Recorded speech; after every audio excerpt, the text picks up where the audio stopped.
күнүнө өзгө максат кылгандагы такыр болбой калганда 1 саат басканда километр эмес 1 саат басканга аракет кылалы. 1 саат басканга аракет кылалы. Эгерде сен күнүнө 1 саат басасың, бир убакытты болжобой эле кой. Күнүн кайсы убакытта бош бола калдың, 1 саат басасың. Жумуштан келатасыңбы, баратасыңбы, кайсы убакытта болсун 1 саат бас.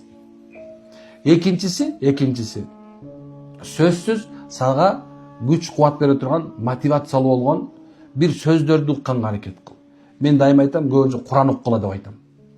Анткени Куран жүрөккө зиректик берет. Жөн эле угуп берсин. Бир айтат, мага устаз, жөн эле угуп берсем, түшүнбөсөмчү дейт. Түшүнүш шарт эмес.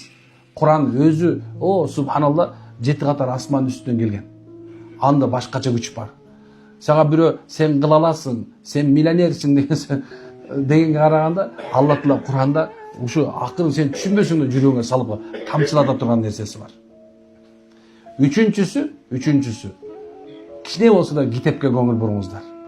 Китептин чоңун окуп кереги жок. Моомда китепти алып албагыл, Мастер и Маргаританы. Мээң жетпейт. Мындай китеп алам, мынакей. 50 барак, 10 барак, 20 барак болгон китептерди окуп баштаңыздар.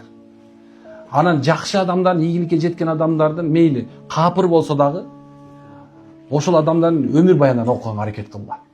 Ийгиликке жеткен дүйнөдө болсун, же да кайсы бир жерде болсун. Эгерде ушул тартипти кармасаң, анан 4-5-инчиси бар, мен өзүм дайыма аткарам. Жакшы адамдар менен бирге болуш керек. Чынтуу, анан бир жумадан кийин уйкуң келбей алат өзүнө. Чөйрөгө кошулуңуздар ошол спорт чөйрөсүнө.